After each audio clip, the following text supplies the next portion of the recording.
మన ప్రభువును మన రక్షకుడు అయిన యేసుక్రీస్తు నామమున అందరికీ వందనాలండి. దేవునికి స్తోత్రాలు. సైన్యములకు అధిపతి అయిన దేవుడు, సార్వభౌమాధికారం కలిగిన దేవుడు మనలను ప్రేమించి మన బ్రతుకులలో మరొక నూతన దినమును అనుగ్రహించి మనలను సజీవ లెక్కలో లెక్కించినందుకు సమస్త మహిమ ఘనత ప్రభావములు యేసయ్యకే చెందునుగాక. ఆ గొప్ప దేవుడు ఈ నూతన దినములో మనందరికీ అనుగ్రహిస్తున్న కృపావార్త, దేవుని యొక్క వాగ్దానము. దానియేలు గ్రంథము 3వ అధ్యాయము 17వ వచనము.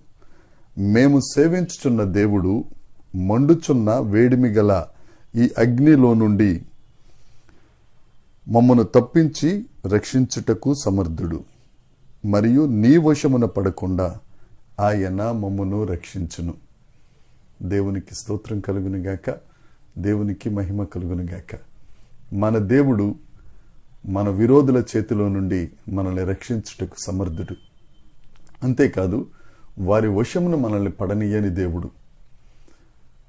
మనం దేవుని పక్షాన ఉన్నట్లయితే దేవుడు మన పక్షమును ఉండి మన పక్షమును యుద్ధం చేసి మనకు విజయమును అనుగ్రహించే గొప్ప దేవుడు, విజయశీలుడైన.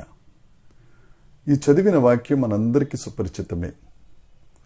యూదా దేశపు యువకులైన ఈ షడ్రకు, మెషకు, అబేద్నెగో, హనన్య, మిషాయేలు, అజర్య వారి అసలు పేర్లు. అయితే వారు బబులోన్ దేశానికి వచ్చిన తరువాత బబులోన్ రాజు వారికి షడ్రకు, మెషక్, అబేద్నెగో అని పేరు పెట్టారు. వారి అసలు పేరు హనన్య, మిషాయేలు, అజర్య. వీరు యూదా దేశం నుండి చెరపట్టబడి బబులోను దేశానికి బానిసలుగా వచ్చిన తరువాత ఈ దానియేలు గ్రంథం 3వ అధ్యాయంలో గొప్ప సంభవం, గొప్ప ప్రతిష్టాత్మకమైన ఒక సంఘటన ఆ అధ్యాయంలో ఉంటుంది.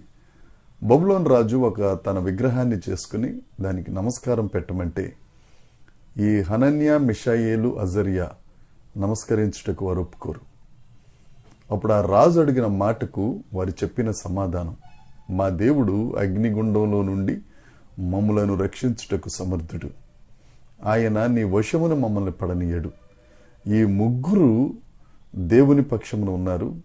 దేవుడు వారి పక్షమున ఉండి దేవుడే వారి పక్షమున యుద్ధం చేసి వారికి విజయమును అనుగ్రహించారు.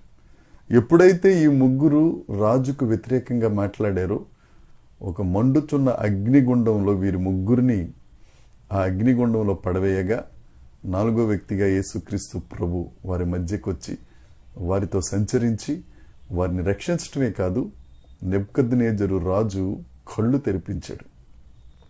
నా ప్రియ సహోదరి, సహోదరుడా, నువ్వు ఏ పరిస్థితుల్లో ఉన్నావో, ఏ పరిస్థితులు ఎదుర్కొంటున్నావో, ఒకవేళ వ్యతిరేకమైన పరిస్థితులు, నిన్ను తల వంచేటట్లుగా చేస్తున్న పరిస్థితులకు ఎదురొడ్డి దేవుని పక్షమును నిలువబడి దేవుని నామమును ఉన్నతం చేయటానికి నీవు సిద్ధపడితే మన దేవుడు వాటన్నిటి నుండి రక్షించే సమర్థుడు. వాటిని బారిన పడకుండా నిన్ను కాపాడగలిగిన గొప్ప దేవుడు.